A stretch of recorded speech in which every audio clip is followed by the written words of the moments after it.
कि आप तो पूरे विश्व के सृजन करता हैं, आप तो पूरे विश्व के निर्माण करता हैं, पूरे विश्व का सृजन पालन संहार सब आप करते हैं, आप परब्रह्म हैं। लेकिन मैं देखती हूं आप भी नेत्र बंद करके किसका ध्यान करते हो? तब महादेव कहते हैं, मैं जिनका ध्यान करता हूं, मैं जिनका ध्यान करता हूं, उनके चित्त में जो बसी हैं वो है श्री किशोरी जी, वो है श्री राधा रानी। और तब हिमालय की उत्ताल उर्मियों के मध्य में, प्रचंड हिमालय की चोटियों के मध्य में, हिमालय का नाम सुनते ही एक रौद्र भाव प्रकट होता है कि वो रुद्र होंगे, वो प्रचंड होंगे, वो भयाभय होंगे। वहां अत्यंत हिमालय को भी पिघला देने वाले महादेव अपने मुख से श्री राधा कृपा कटाक्ष का गान करते हैं पार्वती जी के सामने। महादेव ने कितना दिया है, सबको दिया है। आज हम सब लोग जो अर्चना कर रहे हैं, जो अर्चना हो रही है हमसे, सब महादेव की कृपा है। तो ऐसे महादेव, और जिन्होंने सोमनाथ की कथा सुनी होगी उनको पता होगा, हमने भागवत जी के प्रदाता के रूप में श्री द्वारिकाधीश को स्वीकार किया, क्योंकि प्रथम भागवत की कथा हमने द्वारिका में की।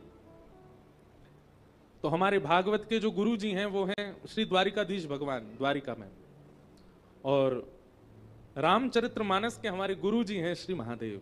और महादेव के भी जो द्वादश स्वरूप हैं उनमें भी श्री सोमनाथ भगवान, ये हमारे गुरु जी हैं।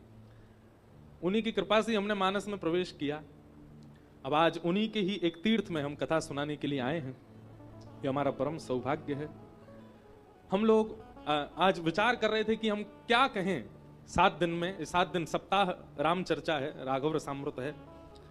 हम पहले ही बता दें, हम विधि रूप से राम कथा नहीं कह रहे हैं जो 9 दिन में पूरी होती है, जिसमें सारे क्रम होते हैं। हम तो स्वच्छंद चर्चा करना चाहते हैं श्री राम जी के विषय में। आप भी श्रोता, हम भी श्रोता, आपस में बैठ के आपस की एक चर्चा होगी। बीच बीच में ब्रजमंडल भी आता रहेगा, बीच बीच में हमारी किशोरी जी के भाव भी आएंगे। अगर हम स्वच्छंद होकर कहेंगे तो हम सब कुछ कहेंगे, बंध के कहेंगे तो केवल उतना ही कहेंगे जो लिखा है। तो इसलिए हम स्वच्छंद चर्चा 7 दिन तक करेंगे। लेकिन एक मन में एक प्रेरणा जैसी आई, मानो रामेश्वर भगवान, आज सुबह मैं हवन करने गया समुद्र तट पर, तो एक ऐसा भाव जैसा प्रकट हुआ कि हमारे सौरभ जी ने और इनके पिताजी पूरे परिवार ने संकल्प लिया है कि 12 ज्योतिर्लिंगों में कथा करानी है। ध्यानपूर्वक सुनिएगा। 25 दिसंबर है आज, महाराज देख लो कूलर चल रहे हैं यहाँ पे। हमारे यहाँ पे 2-2 रजाई ओढ़ करके लोग सो रहे हैं तो भी सर्दी बंद नहीं है रही है। कैसी महादेव की रचना प्रकृति की। यहाँ पे कूलर चल रहे हैं, तो कूलरों के कारण हो सकता है हमारी आवाज कम आवे। ध्यानपूर्वक सुनिएगा। तो 12 ज्योतिर्लिंग में आपने कथा का एक संकल्प लिया है कि आपको 12 ज्योतिर्लिंगों में कथा करानी। दूसरा ज्योतिर्लिंग चल रहा है। मन में एक ऐसा भाव आया कि हम प्रत्येक ज्योतिर्लिंग में, मानस जी में गोस्वामी तुलसीदास जी के द्वारा विरचित जो कांड हैं, प्रत्येक ज्योतिर्लिंग में एक कांड की कथा सुनाएंगे। और यहां रामेश्वरम में बाल कांड से प्रारंभ करेंगे। संपूर्ण 7 दिन तक केवल बाल कांड ही सुनेंगे। अब हो पाए पूर्ण तो अच्छा, जितना हो जाएगा वहां तक कहेंगे, फिर जहां तक हो जाएगा उसके बाद का फिर अगले ज्योतिर्लिंग में। अब अगला ज्योतिर्लिंग कहां होगा ये तो पाठक जी जाने, इनके परिवार के सब लोग जाने। हमको काशी ही लग रहा है, हमको बनारस ही लग रहा है। तो राम कथा हमने साल में एक ही करनी है, ये हमने भी संकल्प लिया है, वो इन्हीं के घर में ही करनी है, इनको ही सुनानी है। तो आपकी और हमारी संग संगी चल रही है रेलगाड़ी, तो यहां पहले बाल कांड प्रारंभ करेंगे। अच्छा देखिए, आप सब लोग कथा सुनेंगे, हम में गलती भी निकाल सकते हैं, हो भी सकती है हमसे, हम कोई वक्ता इसने सुधी नहीं है। लेकिन हमने तो एक बात मान ली है कि हम कथा श्री महादेव को ही सुना रहे हैं। तो श्री रामेश्वर भगवान यहां पर विराज रहे हैं। ऐसा प्रचंड यहां का ग्रीष्म का 12 महीने स्वरूप रहता है। दिसंबर में यह हाल है तो जून जुलाई में तो कितनी गर्मी पड़ती होगी यहां पर। तो हमारे मन में आया कि महादेव का अभिषेक मानस जी के बालकांड से किया जाए, ताकि थोड़ी उनको शीतलता का अनुभव हो, थोड़ा उनको प्रिय लगे। तो बालकांड आज हम प्रारंभ करेंगे और फिर बालकांड पे 7 दिन तक जितनी चर्चा हो पाएगी उतनी चर्चा करने का प्रयास करेंगे। और राम जन्म तो हो ही जाएगा, विवाह तक तो पहुंचने का प्रयास करेंगे ही कि यहां पर विवाह भी हो, सब आनंद हो। आशावरी आप लोग जिस तीर्थ में बैठे, आज थोड़ी सी हम प्रथम दिन है तो रामेश्वर तीर्थ की महिमा सुन लें और उसके बाद बाल कांड का मंगलाचरण प्रारंभ करेंगे।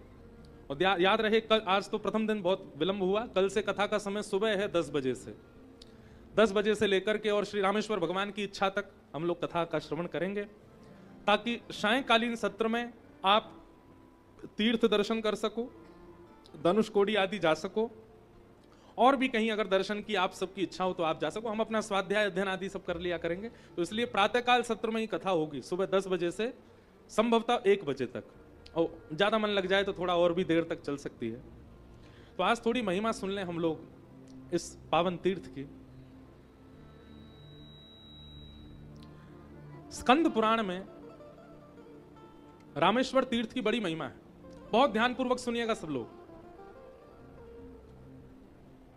स्कंद पुराण में श्री वेदव्यास जी महाराज कह रहे हैं इस रामेश्वर तीर्थ के विषय में कि 10 वर्षैस्तु यत् पुण्यम क्रियते तु कृते युगे त्रेतायामेक वर्षेण तत्साध्यते नृभिः द्वापरे तच्च मासेन तद्भिन्ने तननो युगैः तत्फलं कोटिगुणितं निमिषे निमिषे नृणाम्। वेदव्यास जी महाराज कह रहे हैं, बहुत ध्यान से सुनो, 10 वर्षैस्तु यत् पुण्यम क्रियते तु कृते युगैः। 10 वर्षों तक सतयुग में नित्य हवन करने से, तप करने से, पुण्य करने से जो फल प्राप्त होगा, सतयुग में 10 वर्षों तक नित्य प्रतिदिन पुण्य करने से जो फल प्राप्त होगा, वो त्रेता युग में 1 वर्ष करने से प्राप्त हो जाता है। सतयुग का 10 वर्षों का पुण्य त्रेता युग में 1 वर्ष में प्राप्त हो जाता है। 1 वर्ष तक करना पड़ेगा, 365 दिन। और त्रेता युग में 1 वर्ष तक पुण्य करने का जो फल मिलता है, वो द्वापर में केवल 1 महीना में करने में प्राप्त हो जाता है। द्वापर में 1 महीना तक पुण्य करने का जो फल प्राप्त होता है, वो कलयुग में केवल 1 दिन पुण्य करने से प्राप्त हो जाता है। अब आप कहोगे महाराज जी ये तो आपने कलयुग की महिमा बताई, कलयुग बहुत प्रचंड है, पर कलयुग की बड़ी खासियत भी है, कलयुग की बड़ी खूबियां भी हैं। कलयुग में केवल भगवान नाम गाने मात्र से वो फल प्राप्त हो जाता है जो सतयुग त्रेता द्वापर में भयानक यज्ञ करने से प्राप्त होता है। ये कलयुग की महिमा है। परंतु रामेश्वरम की महिमा क्या है? कहते हैं 10 वर्ष सतयुग में किया गया पुण्य त्रेता में 1 वर्ष करने से प्राप्त हो जाता है। त्रेता में 1 वर्ष किया गया पुण्य द्वापर में 1 महीना करने से प्राप्त हो जाता है। द्वापर में 1 महीने तक किया गया पुण्य कलयुग में केवल 1 दिन पुण्य करने से प्राप्त हो जाता है। और वही 1 दिन में किया गया पुण्य यदि आप रामेश्वरम आते हैं और श्री रामेश्वरम आकर के क्या करते हैं, निमिषे निमिषे नृणाम निस्संदेह भवेद देवम रामनाथ विलोकिनाम। जो एक संपूर्ण दिन 24 घंटा करने से जो पुण्य का फल प्राप्त होता है, वो केवल रामनाथ यानी कि श्री रामेश्वर भगवान को एक बार एक क्षण देखने मात्र से प्राप्त हो जाता है। ये रामेश्वरम की प्रतिमा। सतयुग के 10 वर्ष का पुण्य केवल रामेश्वर भगवान को एक बार देखने मात्र से प्राप्त हो जाता है। अच्छा एक बात, यहां लिखा है निमिषे निमिषे नृणाम। निमिष किसको कहते हैं? पलकों को, आंख की जो पलकें हैं इनको कहते हैं। दुनिया के सारे मंदिरों में कहा जाता है कि ठाकुर जी को जब देखो तब अनिमिष होकर के देखो। अनिमिष होकर के मतलब बिना पलकें झपकाए देखो। सब लोग इधर देखो, ध्यानपूर्वक सुनो, बहुत विशेष बात। पूरे विश्व में कहा जाता है कि भगवान के सामने जाकर के अनिमिष हो जाओ, नेत्रों की पलकें झपकनी नहीं चाहिए। पर रामेश्वरम में क्या कह रहे हैं? बोले रामेश्वर भगवान के सामने जाओ और जितनी बार पलकें झपको उतनी बार गिनती करो, उतने ज्यादा। जैसे आपने एक बार रामेश्वर भगवान को देखा और देखते ही आपने पलक झपक के दोबारा खोली, तो एक बार देखने से 10 वर्ष का पुण्य करोड़ गुना ज्यादा मिलेगा। और जैसे ही निमिष बंद करके खोले पुनः करोड़ गुना और हो जाएगा, फिर नेत्र बंद करके खोला पुनः करोड़ गुना हो जाएगा। जितनी बार पलक झपक करके खोलोगे उतनी बार करोड़ करोड़ करोड़ करोड़ फल बढ़ता ही चला जाएगा। ये रामेश्वर भगवान के दर्शन का फल है। क्यों? ये सामान्य महादेव नहीं है, ये सामान्य नहीं है। लिंग थाप विधिवत करी पूजा, लिंग थाप विधिवत कर पूजा, लिंग थाप विधिवत करी पूजा, लिंग थाप लिंग थाप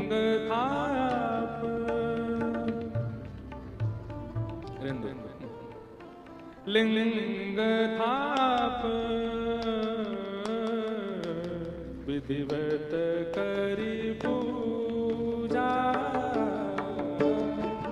लिंग थाप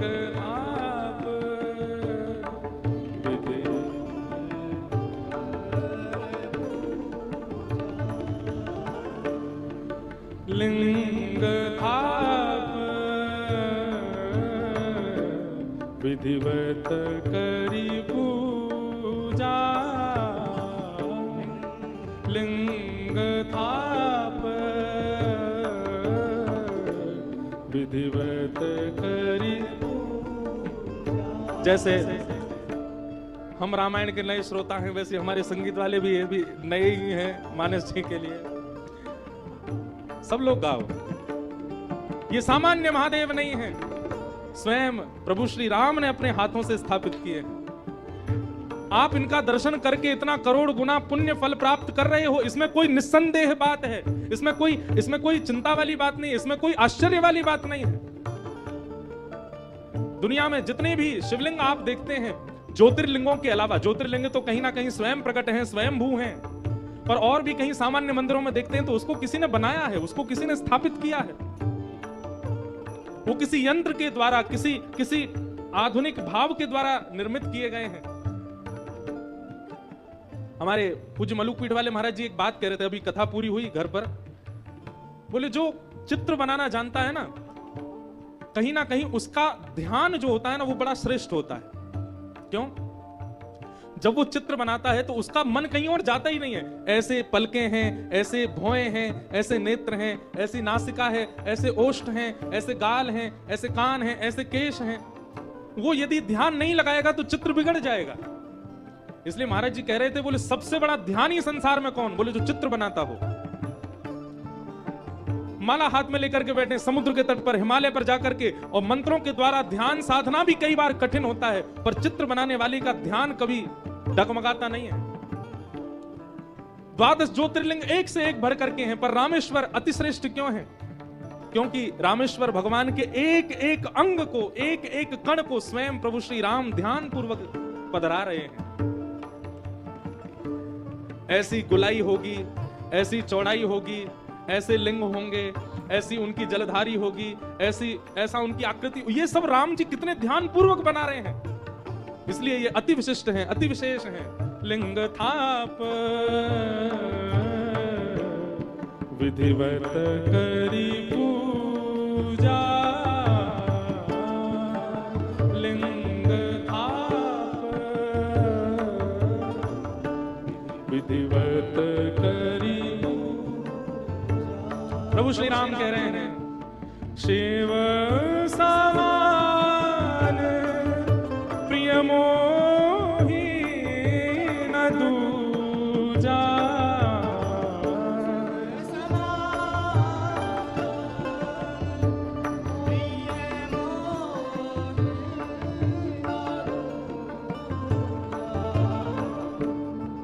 शिव समान प्रिय मोहे न दूजा,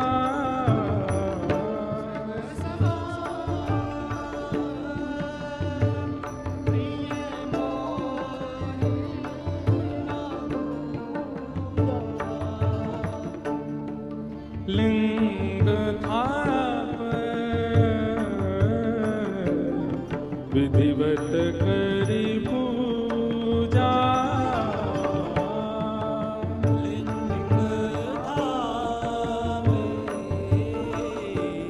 विधिवत करे पूजा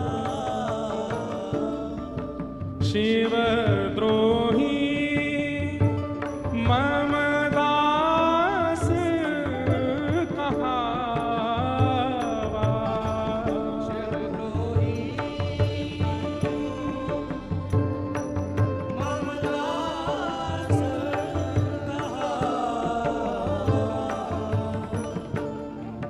शिव द्रोही मम दास कहावा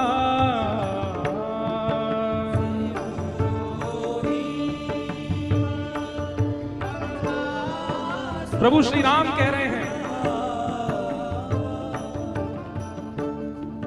सोनर सपने हूँ मोहे न पावा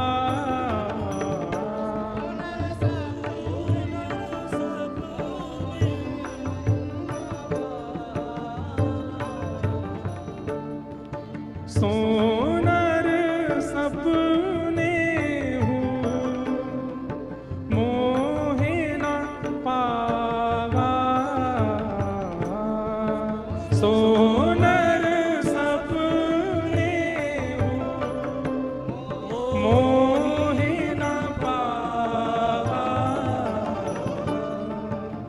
शंकर विमुख भगत चह मोरी शंकर विमुख भगत चह मोरी। भैया ये पंक्तियां इसी स्थान पर कही गई हैं जहां हम बैठ करके कथा सुन रहे हैं। महादेव की प्रशंसा, महादेव की महिमा स्वयं श्री राम गा रहे हैं। इसलिए दोहरा करके गाइए, सुन करके गाइए, तालबद्ध होकर के गाइए। शंकर विमुख भगत चह मोरी शंकर विमुख भगत चह सोनार की मूड़ मति थोरी सोनार की मूड़ मति थोरी शंकर विमुख भगत चह मोरी शंकर विमुख भगत चह मोरी। शंकर प्रिय मम द्रोही शिव द्रोही मम दास ते नर करहि कलप भरे घोरक नरक महुवास जे रामेश्वर दर्शन करहि जे रामेश्वर दर्शन करहि। सब लोग गाओ। जे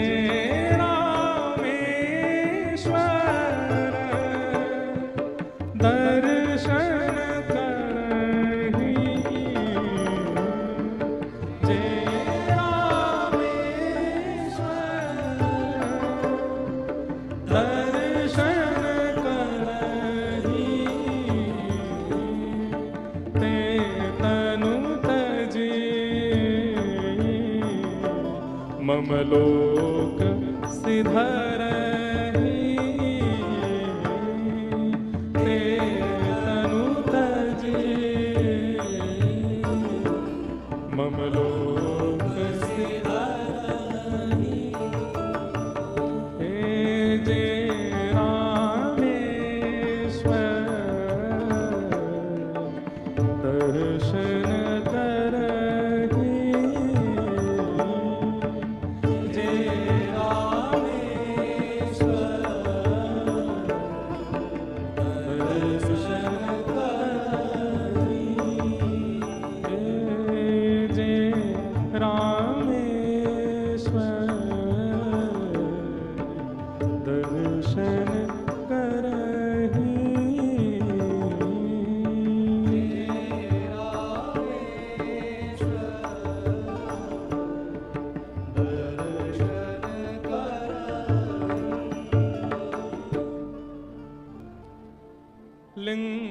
थाप विधिवत करि पूजा, शिव समान प्रिय मोहि न दूजा, शिव समान प्रिय मोहि न दूजा। लिंग थाप विधिवत करि पूजा। स्कंद पुराण में इतनी महिमा जो महादेव की है वो क्यों है? क्योंकि ये महादेव स्वयंभू भी नहीं है, किसी के द्वारा निर्मित नहीं है, स्वयं परब्रह्म प्रभु श्री राम ने उनका निर्माण किया। सब लोग बिल्कुल सावधानी से बैठो, आज थोड़ी देर ही कथा करेंगे, सब इधर देखो।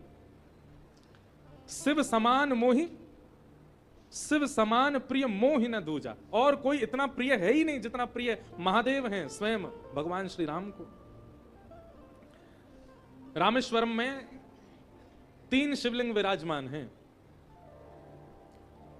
प्रथम तो श्री रामेश्वर भगवान रामनाथ भगवान, जिनको शास्त्रों में रामनाथ भी कहा गया। दूसरे जो सुबह आप सबको मणि रूप में दर्शन करते हैं स्फटिक के,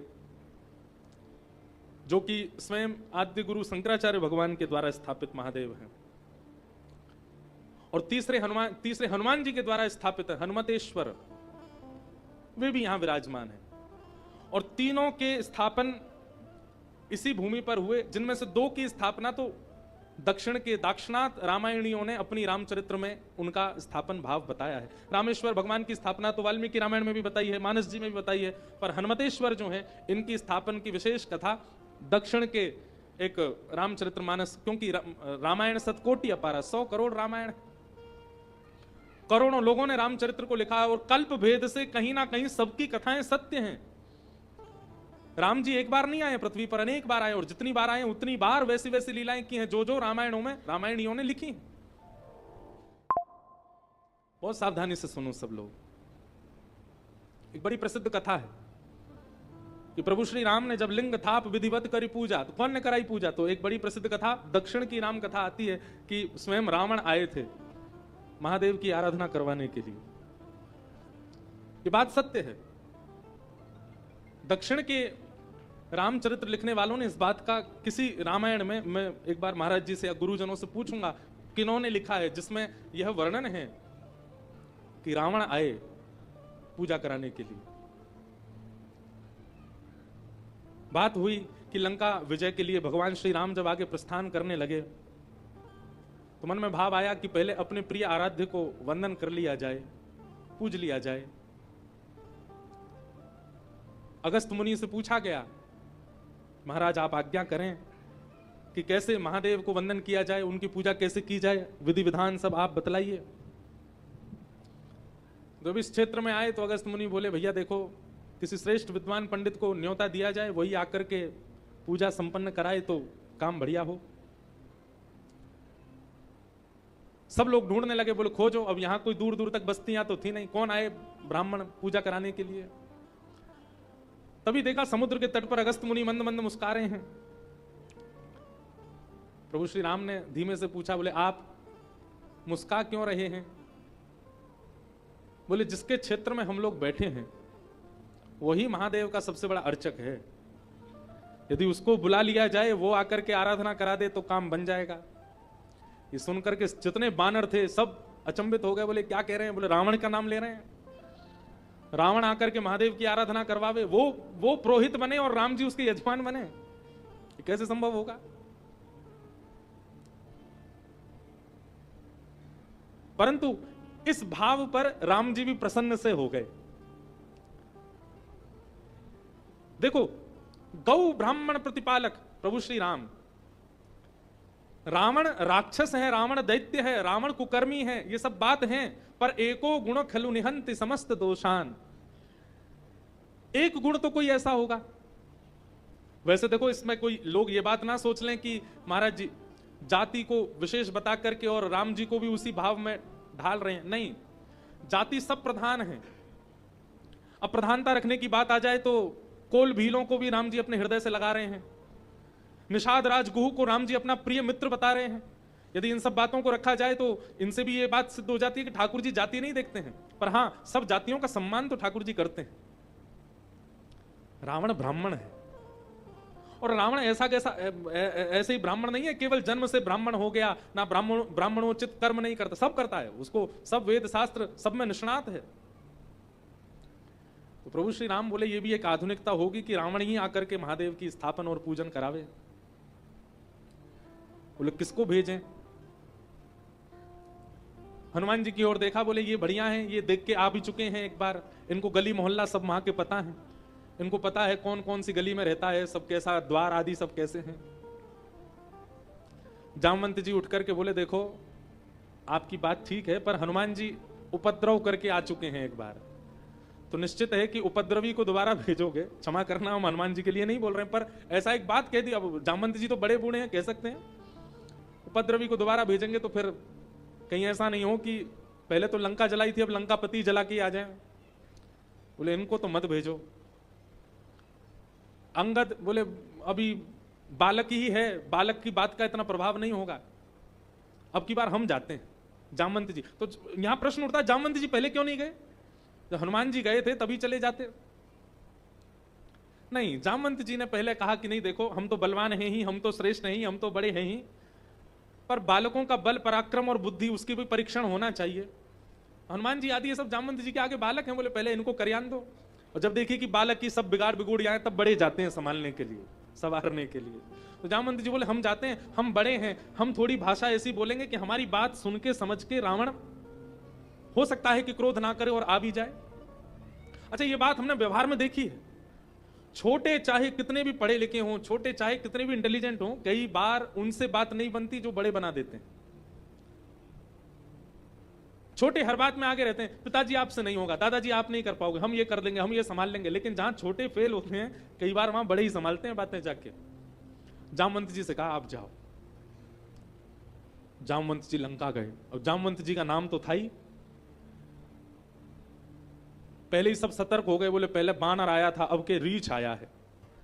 बानर आया था तो पूरी नगरी जला के चला गया, और रीछ जाने क्या करके जाएगा। परंतु जामवंत जी तो बड़े सौम्य स्वभाव के, बोले हम तो बस दशानन से वार्ता करने आए, निमंत्रण देने आए।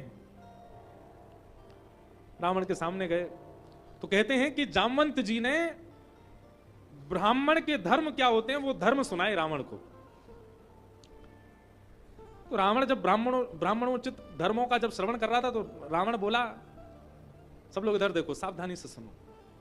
रावण बोला आप मुझे क्यों बता रहे हैं कि ब्राह्मण के क्या धर्म होते हैं? सब मैं जानता हूं, सब मुझे पता है।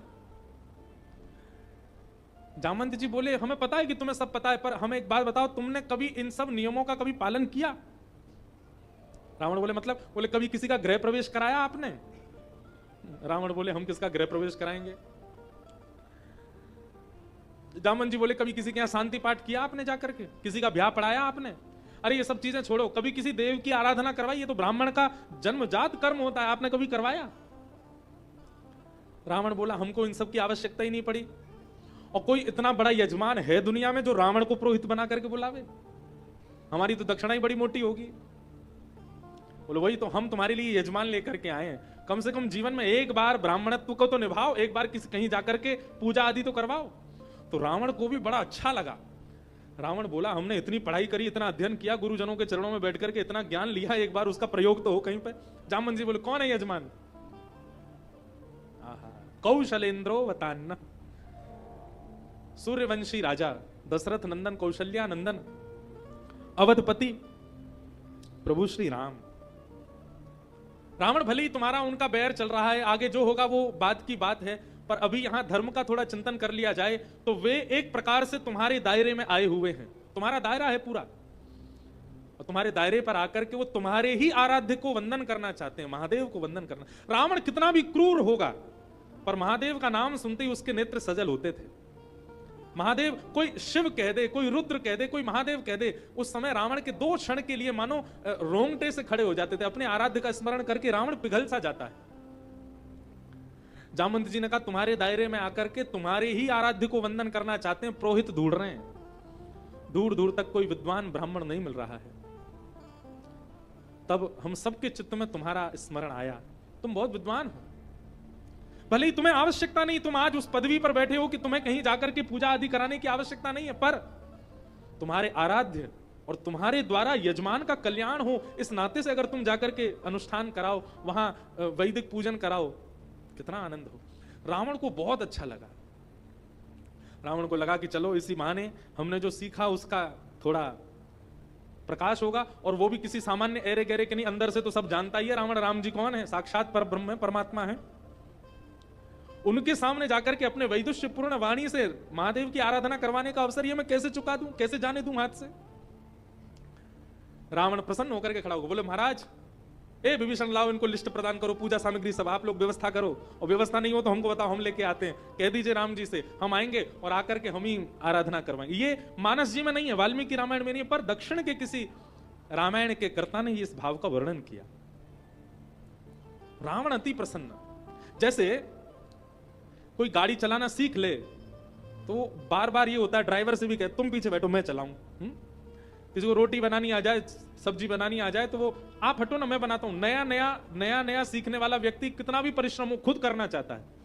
ऐसे ही रावण बड़ा प्रसन्न हो गया कि मैं पहली बार पुरोहित कर्म निभाने जाऊंगा, और मेरे यजमान कोई और नहीं, साक्षात परब्रह्म नारायण।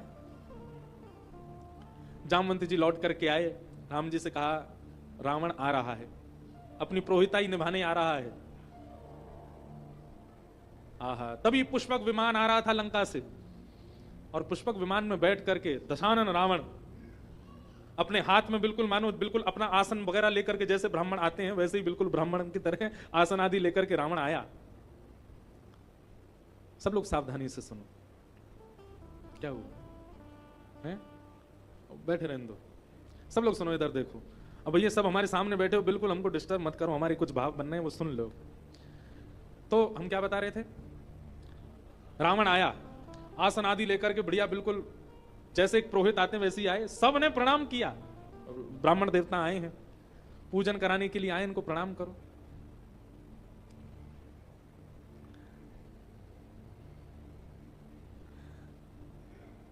कहते हैं लक्ष्मण जी थोड़े से कुलबुला गए, क्रोध में भर गए, और लक्ष्मण जी तो क्रोध में आए, पर लक्ष्मण जी से भी ज्यादा क्रुद्ध कौन हो गए? हनुमान जी महाराज। यानी हमारी पूंछ में आग लगाई, और अब यहां पे हमारे ही रूप की आराधना करवाने आया है। क्यों? 11वें रुद्र हैं महादेव के, महादेव ही हैं हनुमान जी। और रावण आकर के बढ़िया सुंदर दिशा आदि देख करके, उसने बिल्कुल भी ऐसा प्रतीत ही नहीं होने दिया कि दोनों शत्रु हैं। दिशा देखने लगा, दिशा निर्देशन करने लगा, राम जी को आकर के बताने लगा, बोले घर में किया गया अनुष्ठान उससे भी ज्यादा फल मिलता है यदि वो किसी देव तीर्थ में किया जाए, देव तीर्थ से भी ज्यादा फल मिलता है यदि वो किसी नदी के किनारे किया जाए, नदी से भी ज्यादा फल मिलता है यदि वो गौशाला में किया जाए, गौशाला से भी ज्यादा फल मिलता है यदि वो संगम में किया जाए, और संगम से भी ज्यादा पूरी पृथ्वी में कहीं भी किया जाए, सबसे श्रेष्ठ फल प्राप्त होता है समुद्र के तट पर किया जाए। आप सौभाग्यशाली हैं, आप सौभाग्यशाली हैं, महोदधि के तट पर आप महादेव की आराधना करने के लिए विराजे। यजमान बैठो। राम जी बैठ गए। रावण बोला देखिए सबसे सुंदर मुहूर्त है अभिजीत मुहूर्त, और उसी मुहूर्त में ही आपकी शिव आराधना होनी चाहिए, तो आप जिस कामना से शिव आराधना कर रहे हैं वो पूर्ण हो जाएगा। यदि अभिजीत मुहूर्त निकल गया तो आपकी शिव आराधना रहेगी, पर कामना पूरी होगी कि नहीं इसकी कोई गारंटी नहीं है। और अभिजीत मुहूर्त थोड़ी देर में प्रारंभ होने वाला है। प्रभु श्री राम ने तुरंत हनुमान जी की ओर देखा। हनुमान जी तो अपने दांत कसक रहे थे, मुट्ठी बना रहे थे, बोले इसमें एक मुष्टिक प्रहार करके यही नष्ट कर दूं, जो होगा सो बाद में देखा जाएगा, इतना युद्ध प्रचंड आदि सब करना नहीं पड़ेगा, यहीं इसको मार देंगे और फिर सीता जी को हम लेकर के आ जाएंगे, यहीं से ही राम जी लौट जाएंगे। राम जी सब समझ गए, बोले हनुमान जी के मन में क्या चल रहा है। और लक्ष्मण जी पीछे से नोच भी रहे थे हनुमान जी को, बोले मैं और तुम मिलकर ही कर सकते हैं इस काम को। लेकिन अपने आराध्य को स्थापित करना चाहते हैं प्रभु श्री राम। तुरंत हनुमान जी बोले इधर आओ, सुना आपने ब्राह्मण देवता पुरोहित जी क्या कह रहे हैं, अभिजीत मुहूर्त से पहले हमको शिवाराधना करनी है। बोले जी भगवान, तो क्या, जाओ जल्दी सुंदर शिवलिंग लेकर के आओ, तभी तो आराधन होगा। हनुमान जी महाराज तो भूल भाल गए, रावण को मारना वारना, उनको तो तुरंत राम आज्ञा हो गई, अब तो आज्ञा पूरी करनी है पहले। तुरंत सोचने लगे कहां जाऊं, क्या करूं, कहां से लाऊं शिवलिंग। तभी मन में आया, बोले चलो राम जी तो, हनुमान जी तो मन की गति से भी तेज चलते हैं। बोले चलो कैलाश पर, स्वयं महादेव से ही पूछेंगे कि आपकी सबसे श्रेष्ठ लिंग कौन सा, वो इलाके स्थापित करेंगे। ये राम जी की एक प्रकार से चाल थी कि हनुमान जी जाएं तो यहां पर रावण के द्वारा विधिवत पूजा हो जाए। हनुमान जी जैसे ही गए हैं, हिमालय पर पहुंचे तो महादेव ध्यान में बैठे, और ध्यान के बीच में हनुमान जी छेड़े कैसे, तो थोड़ी देर प्रतीक्षा करने, इनका ध्यान पूरा हो तो मैं मांगू। हनुमान जी के जाते ही रावण बोल पड़ा, बोले कि महाराज विश्व के जितने भी लिंग हैं सबकी आराधन का फल एक से बढ़कर के एक है, पर इस चराचर ब्रह्मांड में मैं शिव आराधक हूं, मुझसे ज्यादा कोई नहीं जानता शिव आराधना के बारे में। महादेव के स्फटिक के लिंग हो, महादेव के पारा के लिंग हो, महादेव के नर्मदा के उत्पन्न नर्मदेश्वर हो, आदि आदि उसने सब बात बताई। बोले इन सब की महिमा एक से बढ़कर के एक है, पर सबसे श्रेष्ठ महिमा है बालू के यदि शिवलिंग बनाए जाएं, मृतिका के शिवलिंग बनाए जाएं, मिट्टी के शिवलिंग बनाए जाएं और उनका अभिषेक किया जाए, उसका फल सब लिंगों के अभिषेक से कोटि गुना ज्यादा होता है। इसलिए आपको शिवलिंग स्थापित करने की आवश्यकता नहीं, आप तो बालू का उठाइए, स्वयं थापिए, बनाइए शिवलिंग और करिए अभिषेक। लिंग थाप विधिवत करी पूजा। आहा, स्वयं प्रभु श्री राम बालूका लेकर के आ रहे हैं और बालूका से सुंदर महादेव का स्थापित कर रहे हैं। ऐसे ऐसा मुखमंडल हो, ऐसा लिंग का आकार हो, ऐसी गोलाई हो, ऐसी चौड़ाई हो, सब कुछ राम जी ने अपने हाथ से बनाया। और किसके निर्देशन में? रावण के निर्देशन में। महादेव स्थापित हो गए। अभिजीत मुहूर्त प्रारंभ होने में कुछ ही क्षण बाकी हैं। रावण ने कहा, यजमान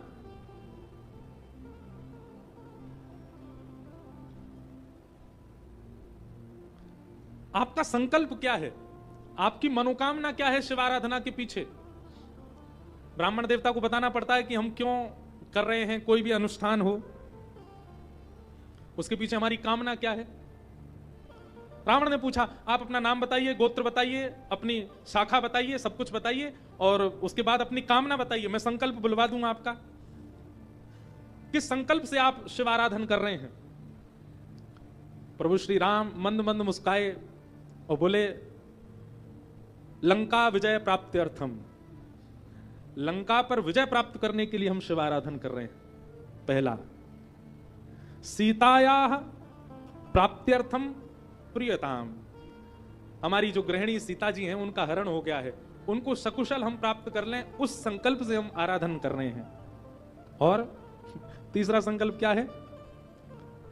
खल वन दहनार्थम, बोले खलों का जो वन है लंका में उनको नष्ट करने के लिए महादेव हम पर कृपा करें, इसके लिए हम ये 3 संकल्प ले रहे हैं। पहला क्या? लंका विजय प्राप्त्यर्थम। दूसरा संकल्प क्या है? सीतायाः प्राप्त्यर्थम।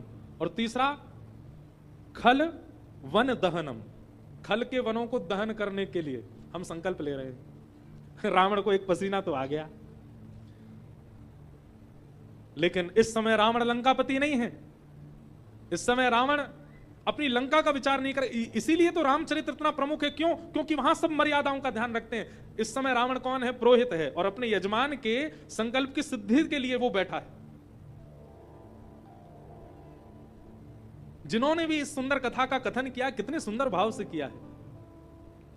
लंका की ओर एक बार रावण देखता है, और लंका की ओर देखने के बाद त्रिआचमन करवाने के बाद हाथ में जल पधरा करके, पुष्प दे करके, प्रभु श्री राम का नाम बोल करके, गोत्र बोल करके, समय काल परिस्थिति सब बोल रहा है। और बोलते बोलते बोला, सकुटुंबो हम, सपरिवारो हम। और सपरिवारो हम कहकर के रावण बोला, आपका विवाह हो गया?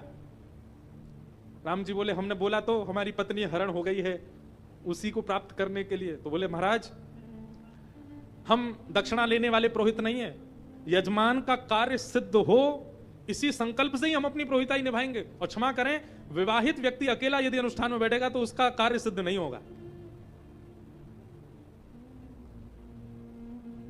रावण ने तुरंत संकल्प वहीं रोक दिया, बोले क्षमा करें, मैं सब प्रकार से करने को तैयार हूं, पर विवाहित हैं आप, और जब तक आपके वाम भाग में आपकी पत्नी नहीं बैठेगी तब तक आपका संकल्प, तब तक आपका अनुष्ठान पूर्ण होगा ही नहीं।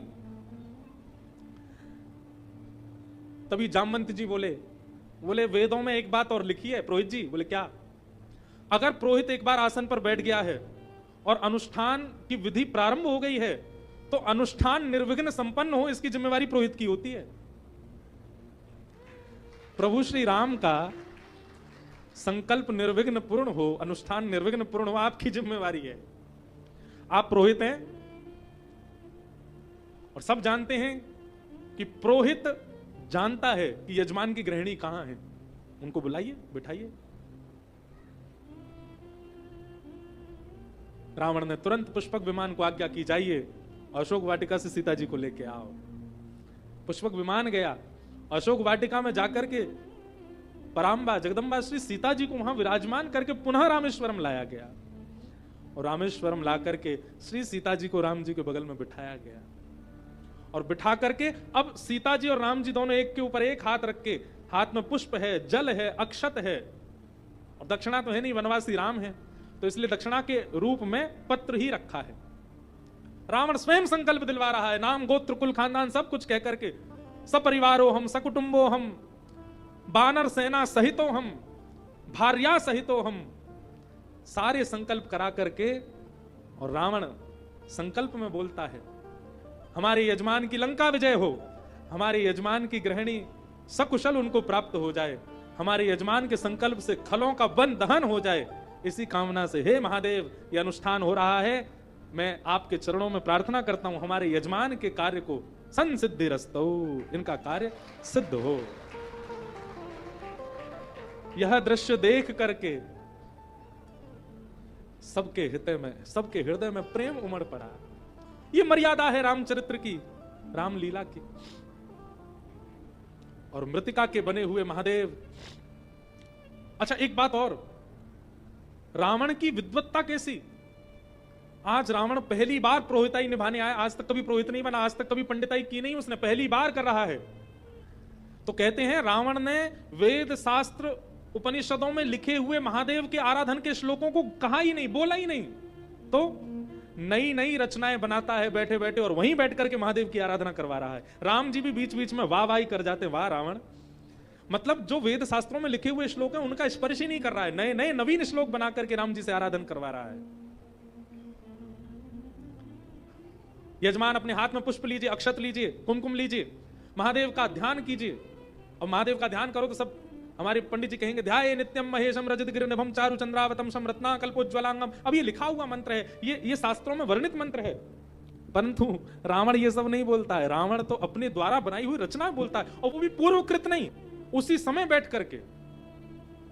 यस्यास्ते ड्राट ड्राट डुट डुट ममलम टम टटम टम टटम टम डम शम डम शम डुडम शम डुहि डुहि चकतम भूपके भूपनालम तैलम तैलम तुतैलम कुकु कुकु कुकु ख्वांग कुख्वांग ख्वांग कुख्वांग ख्वांग ध्यायन्ते यस्य गान्ते वसति च सकलम पातनो चंद्रचूड़। हे यजमान पुष्प चढ़ा दीजिए। सबका राम जी को तो इतना आनंद आ रहा है, राम जी को तो इतना सुख मिल रहा है रावण के द्वारा जो आराधन चल रहा है। शिव आराधन करके, रुद्राभिषेक करके, यजमान को तिलक आदि करके, संकल्प पूर्ण करा करके रावण आशीर्वाद देता है, हे यजमान आपका कार्य सफल हो। राम जी ने हाथ जोड़ के प्रणाम किया। रावण बोला, क्षमा करें, पर शास्त्रों की यह भी आज्ञा है कि यदि आपका अनुष्ठानिक कर्म पूरा हुआ है तो यजमान को दक्षिणा देनी चाहिए, यथा उचित दक्षिणा देनी चाहिए। हमने आज तक कभी किसी से दक्षिणा नहीं, पहली बार दक्षिणा ले रहे हैं, और वो भी राम जी से ले रहे हैं। और ऐसे वैसे नहीं, आपका कार्य सिद्ध होने की हमने संकल्प लिया है, आपका कार्य पूर्ण होगा, हमें दक्षिणा दीजिए। और राम जी तो जामवंत जी को देखने लगे, बोले अब दक्षिणा क्या दें इनको, हम पे तो कुछ है ही नहीं, और ये सब बानर रीछ कोई दक्षिणा लेके, सोने की मोहर लेके तो चल नहीं रहा है। रावण बोला, अब इसमें हम आपकी सहायता नहीं करेंगे, आप कहो कि भैया तुम ही सोने की मुद्रा दे दो, यजमान का कार्य पूर्ण करवाने के लिए तुम ही सोने की मुद्रा देके तुम ही ले लो। ऐसा नहीं होगा, दक्षिणा तो आपको अपनी पास से देनी पड़ेगी। राम जी बोले, कुछ दिन की प्रतीक्षा हो सकती है, हम जब अपना कार्य पूर्ण करके जब वापस अयोध्या जाएंगे तो दक्षिणा भिजवा देंगे। रावण हंसने लगा, तब तक पुरोहित बचेगा ही नहीं, दक्षिणा किसको दोगे? पुरोहित की जीवित अवस्था में दक्षिणा मिलनी चाहिए, और जब तक आप दक्षिणा नहीं देंगे, क्षमा करें यजमान, आपका पूरा कार्य जो भी आपने किया है ये कुछ भी सफल नहीं होगा, बिना दक्षिणा के नहीं हो पाएगा। क्षमा कीजिए, आपने व्यवस्था कितनी भी बढ़िया की हो, नक्षत्र कितने भी अच्छे देखे हो, ब्राह्मण कितना भी श्रेष्ठ क्यों नहीं बुला लिया हो, लेकिन दक्षिणा प्रदान नहीं करोगे तो आपका कार्य सिद्ध नहीं होगा।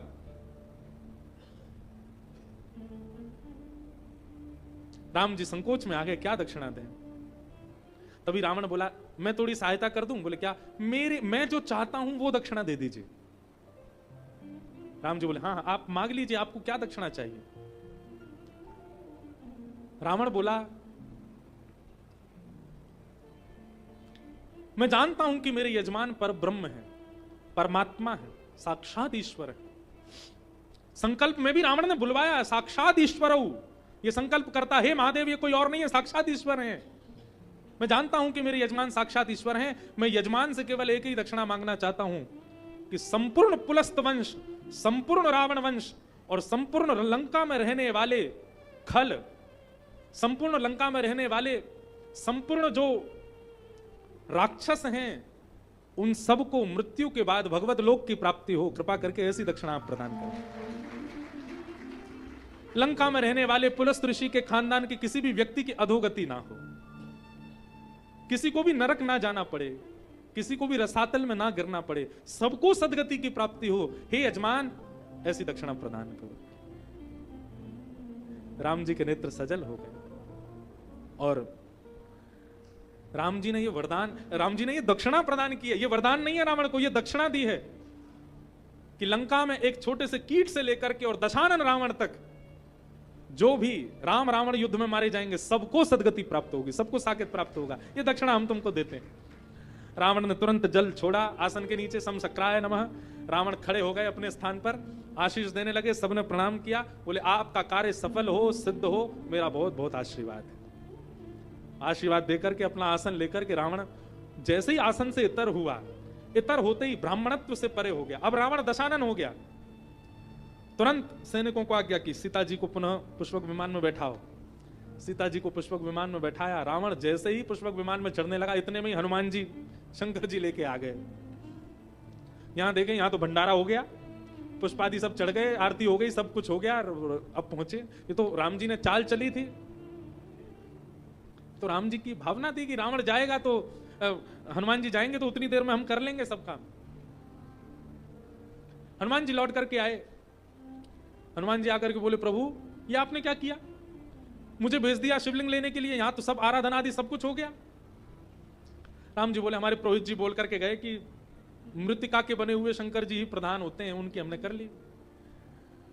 हनुमान जी बोले, लेकिन प्रभु आपके द्वारा निर्मित, आपके द्वारा सेवित, आपके द्वारा पूजित शिव सदा के लिए विराजमान रहने चाहिए, और ये तो मृतिका के, ये तो अभी बह जाएंगे। और मृतिका के बने हुए शंकर जी का नियम है कि उनका अभिषेक करने के बाद उनको विसर्जित किया जाता है।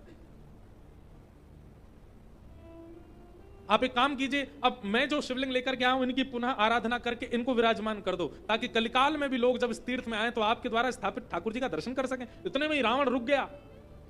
बोले, क्षमा करें हनुमान जी, अगर मृतिका के बालुका के शंकर जी स्थापित पुरोहित ने करवाए थे तो विसर्जन करवाना भी पुरोहित का ही काम था, और मैंने विसर्जन नहीं करवाया है। और मैंने विसर्जन नहीं करवाया है तो इसका मतलब यह है कि मृतिका के जो शंकर जी यहां बैठे हैं, इनका विसर्जन होगा ही नहीं, ये सदा यहीं विराजे रहेंगे। रावण से पहले ही नाराज थे हनुमान जी। हनुमान जी बोले, अभी हम हटा के दिखाते हैं। बोले, हटाओ। हनुमान जी ने पूरा हाथ का बल लगा दिया महाराज, लेकिन शंकर जी तस से मस नहीं हुए। रावण की कुछ भी कहो, ये बातें तो कहीं ना कहीं मानस जी में भी हैं, ये कहीं ना कहीं वाल्मीकि रामायण में है कि शंकर जी उससे रीझे रहते थे।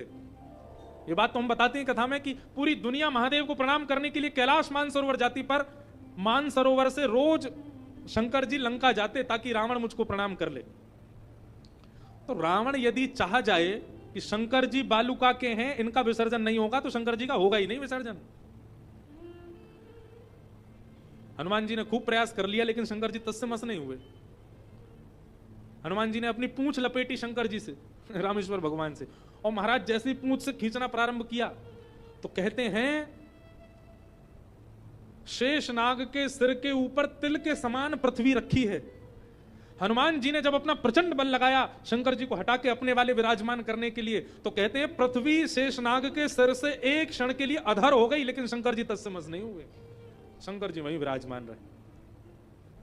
तो राम जी ने कहा, तुम चिंता नहीं करो, आप जो शंकर जी लेके आए इनको भी हम स्थापित कर देंगे, पर ये हमारे द्वारा निर्मित, हमारे द्वारा आराधित शिव हैं, अब ये सदा यहीं विराजमान रहेंगे। और ये ऐसे ही युगों युगों तक पूजित रहेंगे, इनको कोई यहां से हटा नहीं पाएगा।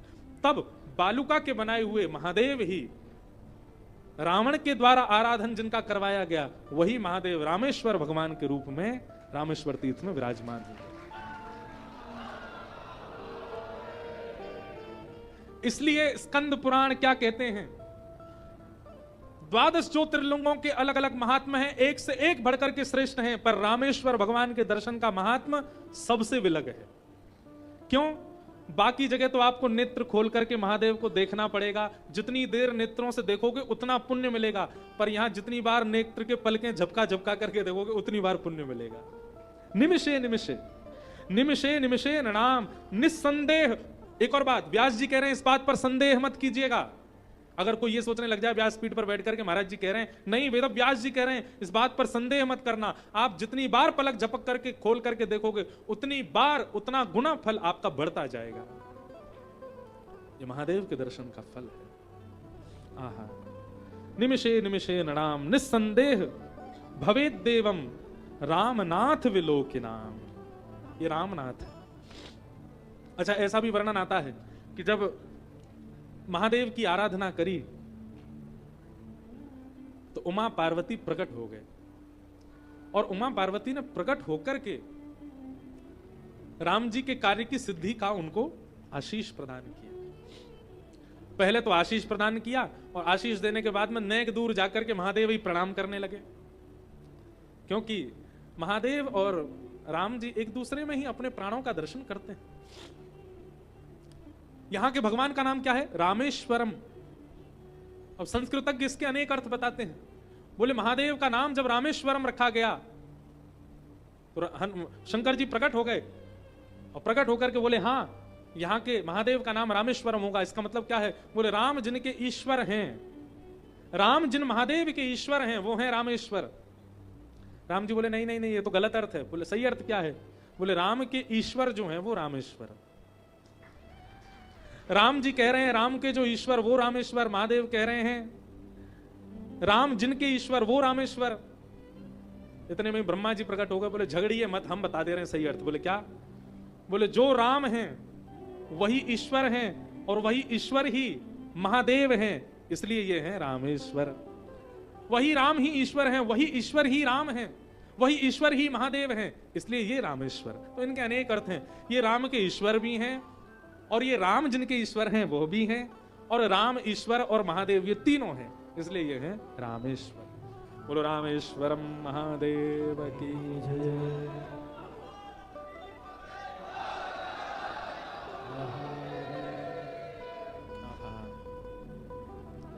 ऐसे महादेव यहां विराजमान हुए।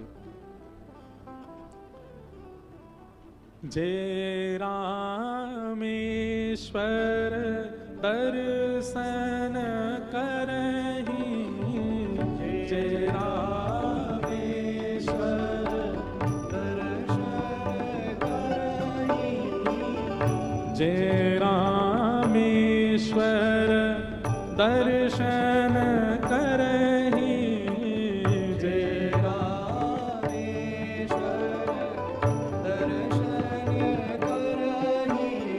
रामेश्वरम के दर्शन का फल क्या है?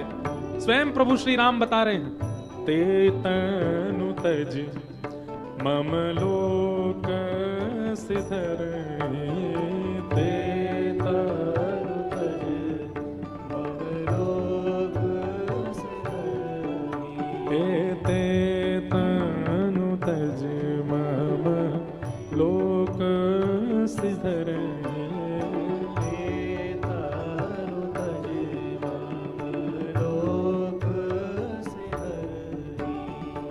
जो गंगा जल आने चढ़ाई, जो गंगा जल आने चढ़ाई, जो गंगा जल आन चढ़ाई, जो गंगा जल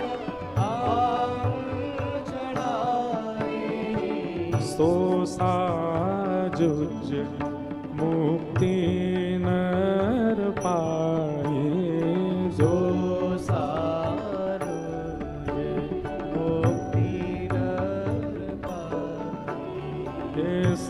सायुज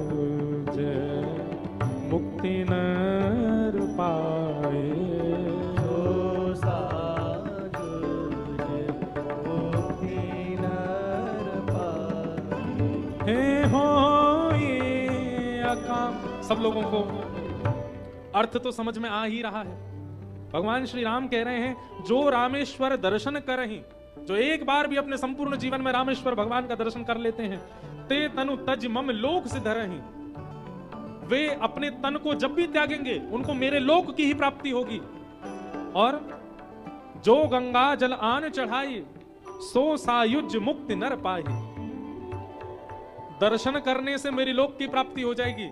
और यदि कोई व्यक्ति गंगा जल आकर के श्री रामेश्वर भगवान पर चढ़ाए या चढ़वावे, अब आप स्वयं तो नहीं जा सकते, चढ़वाओगे, उससे क्या होगा? बोले सायुज्य मुक्ति प्राप्त होगी। सायुज्य, सामीप्य, सारूप्य और एकत्वम, 4 मुक्ति होती हैं। उसमें सायुज्य नाम की जो मुक्ति है भगवान कहते हैं वो प्राप्त होगी। सायुज्य मुक्ति अत्यंत श्रेष्ठ मुक्ति मानी गई है। वैसे 4 प्रकार की मुक्ति है। केवल एक बार देखने से और एक बार गंगाजल चढ़ाने मात्र का ये फल भगवान श्री राम इसी समुद्र तट पर खड़े होकर के स्वयं सब वानरों को उपदेश देते हुए बता रहे हैं।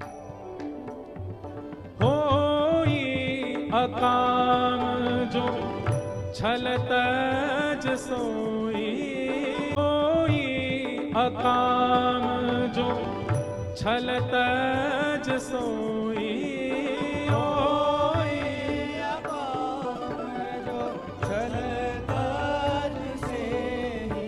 सब वानरों ने मानो पूछा, रामेश्वर भगवान पर केवल दर्शन कर लें, केवल जल चढ़ा दें, इसी से काम बन जाएगा, और किसी बात का ध्यान रखना है क्या प्रभु श्री राम?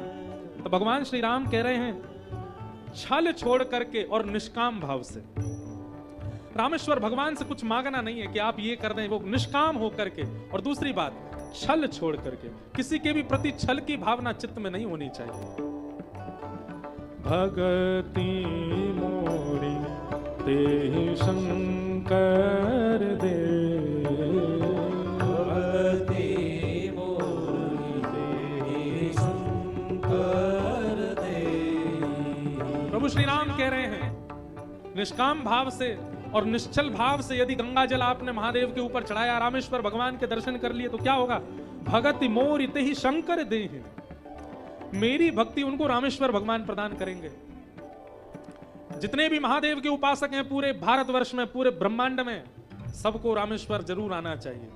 और रामेश्वर हम आकर के निष्काम भाव से, निश्चल भाव से केवल दर्शन कर लो। राम जी, यदि इस बात को अगर ऐसे कहूं तो ज्यादा समझ में आए, अगर रामेश्वरम में रहते रहते राम जी और ज्यादा प्रिय नहीं लग रहे हैं तो इसका मतलब आप रामेश्वरम में रह नहीं रहे हो। रामेश्वरम में रहते रहते भी मन में हो रहा है इडली खिला दो, डोसा खिला दो, यहाँ बढ़िया वो क्या बनता है बड़ा, और उसमें भी क्या डालते हैं, क्या बोलते हैं उसको, क्या बोलते हैं जो सांबर, सांबर, इडली, बड़ा, डोसा, और महाराज नारियल की चटनी, नारियल पानी, इन सब के प्रति आपकी रुचि बढ़ रही है रामेश्वरम में रह करके भी, तो इसका मतलब आप रामेश्वरम में नहीं है।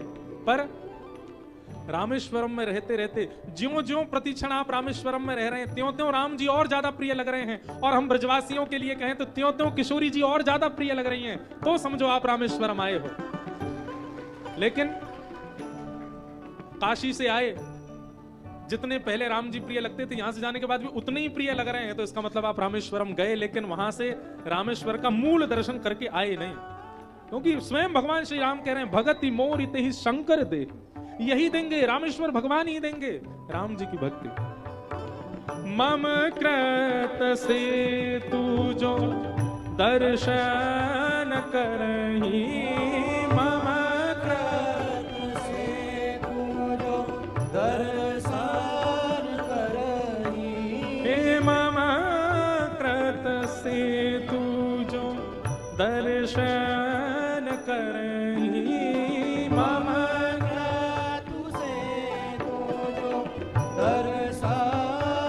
क्या होगा? सोबीन श्रम भव सागर तरहे, सोबीन श्रम भव सागर तरहे, सोबीन सागर तरे सोवे वृषभ भव सागर तरुणी। बोलो रामेश्वर भगवान की जय। इस प्रकार रामेश्वरम की महिमा मानस जी के लंका कांड में स्वयं श्री राम जी बता रहे हैं। देखो, तीर्थ की महिमा, धाम की महिमा, नदी की महिमा, भक्त की महिमा ऋषि बता रहे हैं, संत बता रहे हैं, श्रेष्ठ जन बता रहे हैं, पर ये कितना पावन तीर्थ है, ये कितने पावन प्रभु श्री महादेव हैं, यहां की महिमा स्वयं राम बता रहे हैं, स्वयं राम जी कह रहे हैं।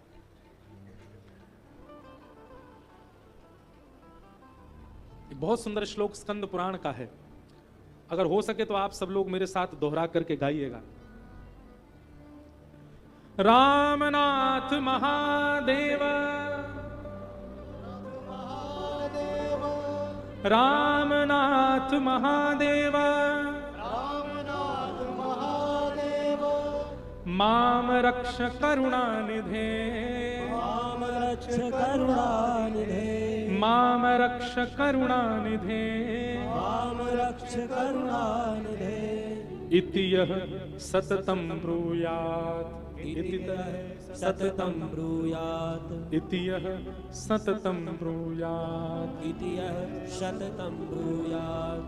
कालिनासो न वाद्यते, कलिनासो न वाद्यते, कलिनासो न वाद्यते। कलिनासो न वाद्यते। स्कंद पुराण में श्री वेदव्यास जी महाराज कह रहे हैं, रामनाथ महादेव माम रक्ष करुणानिधे, हे रामेश्वर भगवान, मम रक्ष करुणानिधे, हे करुणानिधि मेरी रक्षा करो। ऐसा यदि कोई रामेश्वर भगवान के सामने जाकर के कह देता है तो क्या होता है? इति यह सततम ब्रूयात, रामेश्वरम में रह करके सततम निरंतर इस श्लोक को जो गाता रहेगा उसका क्या होगा? कलिनासौ न वाद्यते, कलयुग उसका कुछ नहीं बिगाड़ पाएगा, क्योंकि उसकी रक्षा स्वयं श्री रामनाथ रामेश्वर भगवान करेंगे। ऐसा भाव हमारे श्री वेदव्यास जी महाराज कहते हैं। तो ये भाव रामेश्वर भगवान के चरणों में अर्पित करते हैं। नमः पार्वती पतये हर हर महादेव। क्योंकि भाव आया था कि यहां रामेश्वरम की जो कथा है उसमें हम बाल कांड सुनाएंगे और नित्य महादेव की थोड़ी महिमा, थोड़ी चर्चा भी करेंगे आगामी 7 दिनों तक। तो आज केवल कथा के प्रारंभ में बाल कांड का मंगलाचरण कर देते हैं और फिर मंगलाचरण करने के बाद कल से आप सब लोग भी अपने साथ मानस जी लेकर के बैठो और जब चौपाइयों का गायन हो तो साथ में सब लोग चौपाई गाएंगे तो और आनंद आएगा। बोलो राजा रामचंद्र भगवान की जय। अनंत बलवंत श्री हनुमान जी महाराज की जय। जगत जननी श्री सीता मैया की जय। गोस्वामी श्री तुलसीदास जी महाराज की जय। वर्णानाम अर्थ संघानाम रसानाम छंदसामपि मंगलानाम च कर्तारो वंदे वाणी विनायको। गोस्वामी जी महाराज यहीं से प्रारंभ करते हैं मानस जी को। वर्णानाम अर्थ संज्ञानाम, आप सब लोगों को वो कथा तो पता ही है कि श्री हनुमान जी महाराज ने एक बार प्रभु श्री राम का इतना विरह, इतना प्रेम उमगा उनके चित्त में कि संपूर्ण रामचरित्र को हनुमान जी महाराज ने अपने नख से लिख दिया, पत्थर पर लिख दिया, लिपिबद्ध कर दिया। और प्रभु श्री राम के सामने उसको प्रस्तुत करने से पहले हनुमान जी के मन में आया कि इस काल के सर्वश्रेष्ठ ऋषि श्री वाल्मीकि जी हैं, एक बार उनको दर्शन करा दूं, एक बार कोई संत मोहर लगा देंगे तो उसके बाद राम जी को निवेदित करेंगे। वाल्मीकि जी अपनी गाथा लिख ही रहे थे, उसी काल में लिखी गई हैं जिस समय रामचरित्र रामलीला चल रही थी, उसी समय वाल्मीकि जी लिखते जा रहे हैं। तो वाल्मीकि जी ने भी रामायण लिखी है। उसी समय हनुमान जी महाराज आगे कहते हैं, बोले हमने राम जी का चरित्र लिखा है, आपको अभ्यास ज्यादा है, आपने संपूर्ण वाल्मीकि लिखी है, आप कृपा करके एक बार देख लीजिए ना, वो उसका शब्दांकन ठीक है ना। तो वाल्मीकि जी ने जाकर के जब एक एक शब्द को पढ़ा, वाल्मीकि जी के मन में एक अब देखो ये सब भगवान की लीला है। ये बड़े लोग जो कुछ भी करते हैं ना, वो कुछ ना कुछ विचार करके करते हैं। वाल्मीकि जी मन में विचार किया कि हमसे ज्यादा बढ़िया लिख दिया इन्होंने, हमने जो लिखा उसका इतना प्रकाश नहीं होगा, उसका इतना प्रचार नहीं हो पाएगा, उसको लोग इतना नहीं मान पाएंगे, पर ये इन्होंने जो सरल भाषा में लिख दी है ये तो सर्वव्यापी हो जाएगी। अरे मैं पढ़ के ही जब इतना आनंद में भर गया हूं तो संसार के लोग तो इसी को ही पढ़ेंगे, हमारे द्वारा रचना जो है उसको कोई नहीं। एक प्रकार से ये द्वेष गलत द्वेष नहीं था। कैसा था पता है? जैसे घर में कोई मेहमान आए और घर के दो माताएं, उनके मन में भाव आए कि मेरे द्वारा बनाई हुई वस्तु ये पहले पालें, ऐसा भाव होता है, या मेरे द्वारा बनाई वस्तु का ये ज्यादा प्रशंसा करते हैं। ये एक स्वाभाविक ईर्ष्या होती है। अरे बालक का जन्म होता है तब भी ये स्वाभाविक ईर्ष्या माता पिता के चित्त में भी आ जाती है। ये पिता चाहते हैं ये पहले पापा बोले, माँ चाहती है ये पहले मम्मी बोले, माँ बोले, दोनों में भी स्वाभाविक ईर्ष्या आ जाती है। तो ऐसे ही वो एक स्वाभाविक ईर्ष्या वाल्मीकि जी के चित्त में आई कि अब हमारी रामायण जी को तो कोई नहीं देखेगा, सब हनुमान जी के द्वारा लिखी हुई कोई पढ़ेंगे। वाल्मीकि जी पढ़ के बड़े प्रसन्न हो गए।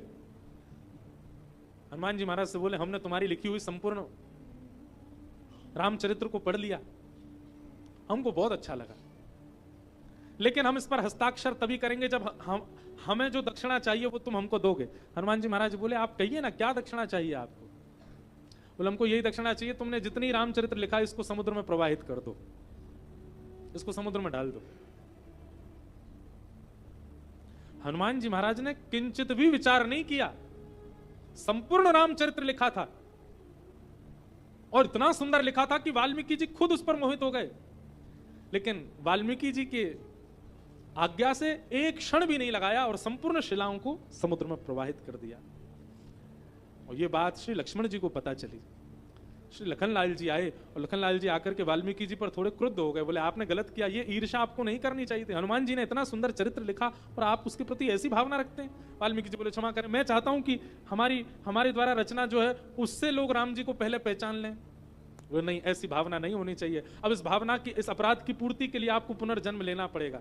और क्योंकि आपने हनुमान जी के द्वारा लिखी हुई संपूर्ण लिपियों को अपने नेत्रों से देखा है, अपने हृदय में हृदयस्थ किया है, इसलिए हनुमान जी ने जो रचना की थी यही रचना को पुनः लिखने के लिए आप पुनः पृथ्वी पर जन्म लोगे।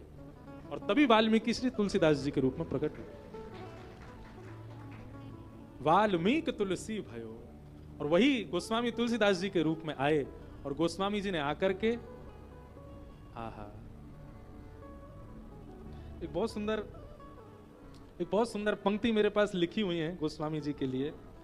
आज प्रथम दिन है और गोस्वामी जी को भी हम प्रणाम कर लें। महादेव को प्रणाम कर लिया और गोस्वामी जी को प्रणाम। अचानक से मुझे याद आया, बहुत साल हो गए मैंने लिखी थी एक बार।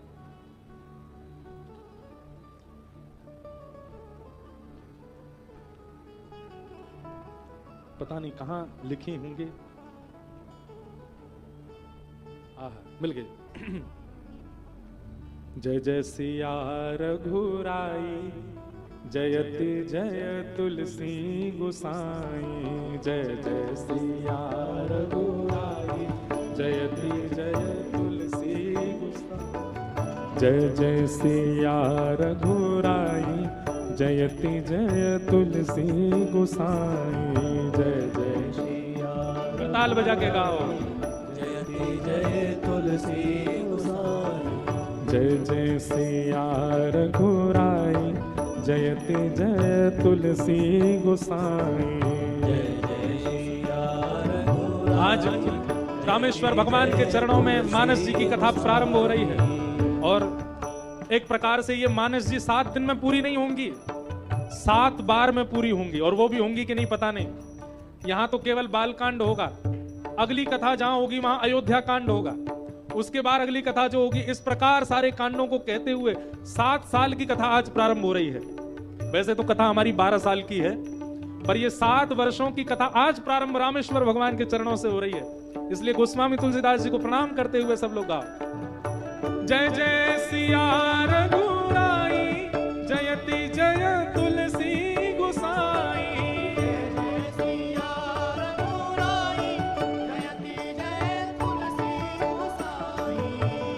आगम निगम पुराण निचोड़े आगम निगम पुराण निचोड़े आगम निगम पुराण निचोड़े आगम निगम पुराण निचोड़े हे अद्भुत करी कवताई जयति जय तुलसी गुसाई अद्भुत करी कवताई जयति जय तुलसी गोसाई जय जय सिया रघुराई जयति जय तुलसी गुसाई जय सिया रघुराई जयति जय तुलसी गोसाई हे जय जय सिया रघुराई जयति जय तुलसी गुसाई जय जय सिया रघुराई जयति जय अब पार्वती पदे हर महादेव।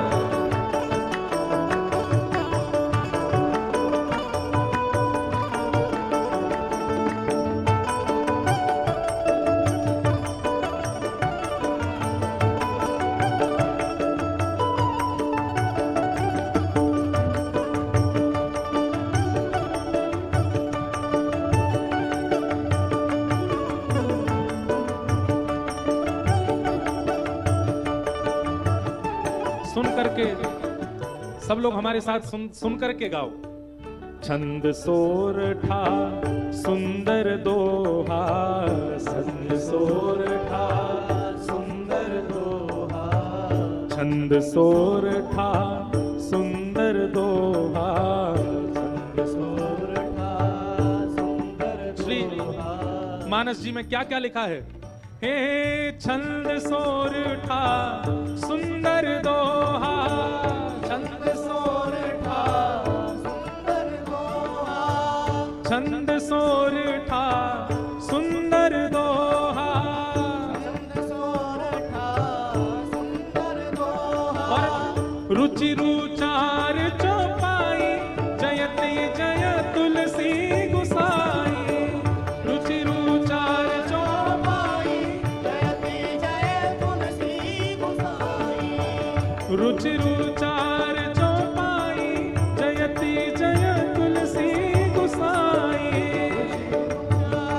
चौपाई जयति जय तुलसी गोसाई गाओ जय जय सिया रघुराई जयति जय तुलसी गुसाई जय जय सिया रघुराई जयति जय तुलसी गोसाई हे जय जय सिया रघुराई जयति जय तुलसी गुसाई जय जय सिया रघुराई जयति जय तुलसी और गोसाई अंतिम पंक्ति कितनी सुंदर है।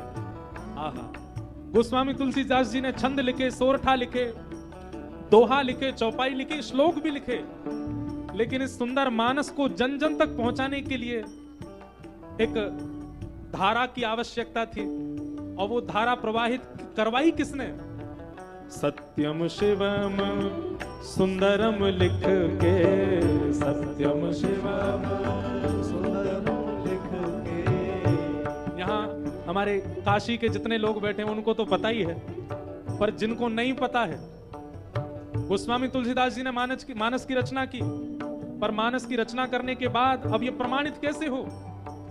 तब मानस जी को ले जा करके श्री विश्वेश्वर काशी विश्वनाथ भगवान के चरणों में रख दिया। अब लोग अनेक बातें कहते हैं, बहुत सारे ग्रंथ लिखे और सुबह जब कपाट खुले तो मानस जी सबसे ऊपर रखी थी। हम सब ग्रंथों को प्रणाम करते हैं, हम सीधी ये बात कह रहे हैं कि मानस जी को ले जाकर के रात्रि में रखा गोस्वामी जी ने और जब सुबह कपाट खोल करके देखा तो मानस जी के प्रथम पृष्ठ के ऊपर सत्यम शिवम सुंदरम लिख के सत्यम शिवम सुंदरम ये सत्यम शिवम सुंदरम काशी विश्वनाथ भगवान के हस्ताक्षर हैं मानस जी के ऊपर। सत्यम शिवम सुंदरम लिख के सत्यम शिवम सुंदरम लिख के सत्यम शिवम सुंदरम लिख के सत्यम शिवम सुंदरम लिख के हाँ शिव जी ने मोहर लगाई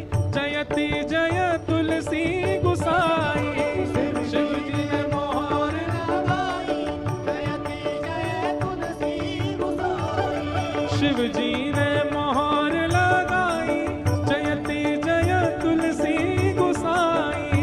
शिव जी ने मोहर लगाई, जयति जय भुजा उठा के गाओ, हे जय जय सिया रघुराई, जयति जय तुलसी गोसाई। जय जय सिया रघुराई, जयति जय तुलसी गोसाई। हे जय जय सिया रघुराई, जयति जय तुलसी गोसाई। जय जय सिया रघुराई, जयति जय तुलसी गोसाई। हे जय जय सिया रघुराई, जयति जय तुलसी गोसाई। जय जय सिया रघुराई, जयति जय तुलसी गोसाई। इस प्रकार गोस्वामी तुलसीदास जी महाराज ने महाराज मानस जी की रचना की। सत्यम शिवम सुंदरम लिख के, सत्यम शिवम सुंदरम लिख के, शिव जी ने मोहर लगाई, जयति जय तुलसी गोसाई। शिव जी ने मोहर लगाई, जयति जय आहा। तुलसी गोसाई। ये महादेव के हस्ताक्षर हैं, सत्यम शिवम सुंदरम। महादेव ने मानो हस्ताक्षर करके 3 शब्दों में बता दिया कि मानस जी कैसी हैं। प्रथम सत्यम, हे गोस्वामी जी आपने जो कुछ भी लिखा वो परम सत्य है। और दूसरी बात क्या लिखते हैं? शिवम। शिव का मतलब होता है कल्याणकारी। आपने जो लिखा है गोस्वामी जी, इसको जो भी पढ़ेगा उसका कल्याण निश्चित है। शिवम। देखो सब लोग इधर देखो, इधर देखो, 2 मिनट सुनो। 8 बज गए, हमें पता है भूख भाग लग रही होगी सबन को, लेकिन हमको मंच ही बहुत देर से मिला, अब हमको बोलने दो थोड़ी देर। हम अभी विश्राम कर रहे हैं 10 मिनट में, एक देर और सुनो। सत्यम शिवम सुंदरम, इन 3 शब्दों में मानस जी को 3 भाव से विभक्त कर दिया। पहला तो गोस्वामी जी जानना चाहते हैं कि मैंने जो रचना की है वो कैसी है। दूसरी बात, कोई भी पुराण लेखक, कोई भी विद्वान यदि कुछ लिखता है उससे फायदा किस किस को होगा, दूसरी बात है। और तीसरी बात, जिससे चेक करवाने गए हैं उसको कैसा लगा, ये भी बात होती है। माताएं भोजन बनाती हैं तो भोजन के प्रति भी 3 परिकल्पना होती हैं। पहली बात, मैंने कैसा बनाया। दूसरी बात, सबका इससे उद्धार होगा कि नहीं। तीसरी बात, जिसको चेक करवाया उसको अच्छा लगा कि नहीं। उत्तर महादेव तुलसीदास जी के लिए दे रहे हैं, क्या? सत्यम। हे गोस्वामी जी आपने मानस में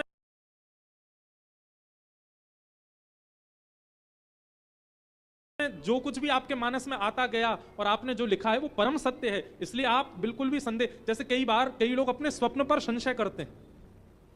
हमें जो स्वप्न आया, हमको स्वप्न में ऐसा दिखाई दिया कि महादेव ऐसे बैठे थे, वहां पर ये हो रहा था, पता नहीं वो स्वप्न ही था। संशयात्मका बुद्धि रहती है स्वप्न के प्रति।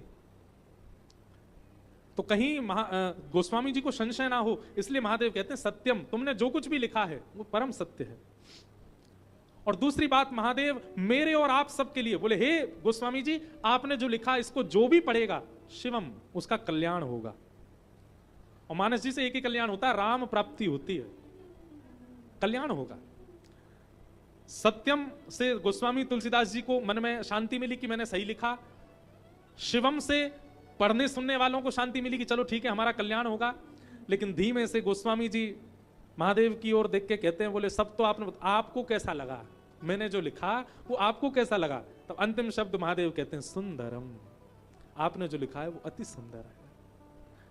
इससे बड़ा और क्या चाहिए किसी व्यक्ति को। स्वयं महादेव कहते हैं कि तुमने जो लिखा है वो सुंदर है।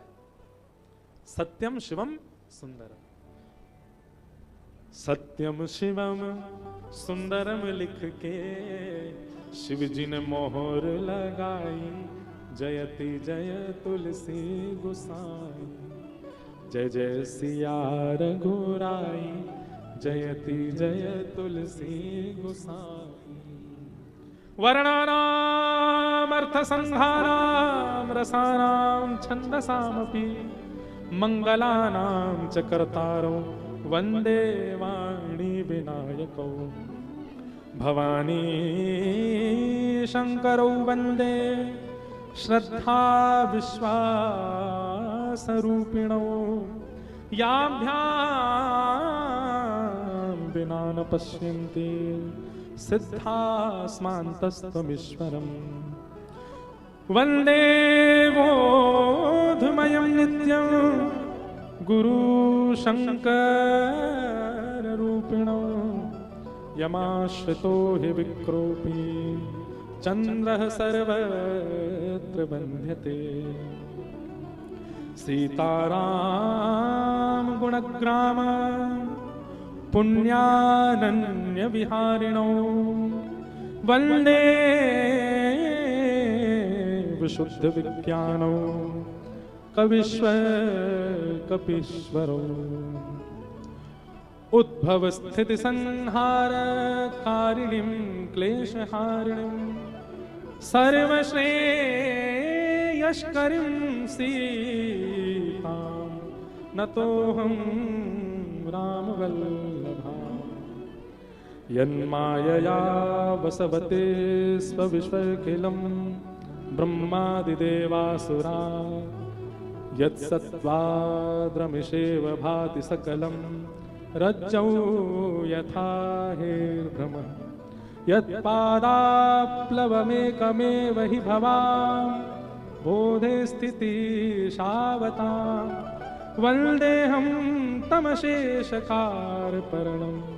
रामाख्यमीशं हरिं नानापुराणनिगमागमसम्मतं यत् रामायणं निगदितं क्वचिदद्गन्ततोऽपि स्वान्तः सुखाय तुलसी रघुनाथ गाथा भाषा निबन्धमतिमञ्जुलमातनोति राजा रामचंद्र भगवान की रामेश्वर महादेव की जय जय श्री सीता। महादेव की आज्ञा से अब यहाँ मानस जी का प्रारंभ गोस्वामी तुलसीदास जी कर रहे हैं। हमने मंगलाचरण का स्मरण मात्र किया है। अब मंगलाचरण की व्याख्या से बालकांड का प्रारंभ कल सुबह 10 बजे से हम लोग प्रारंभ करेंगे। आप सब लोग 9:30 बजे तक अपना प्रसाद आदि बाल भोग करके यहाँ पर उपस्थित हो जाइएगा और 10 बजे से लेकर के श्री रामेश्वर भगवान की इच्छा तक हम आप सब लोग मानस जी का मंगल श्रवण करेंगे, बालकांड से कथा का प्रारंभ करेंगे। सबको जय श्री कृष्ण, जय श्री कृष्ण, जय सिया राम, जय श्री राम, जय श्रीमन नारायण। जय श्रीमन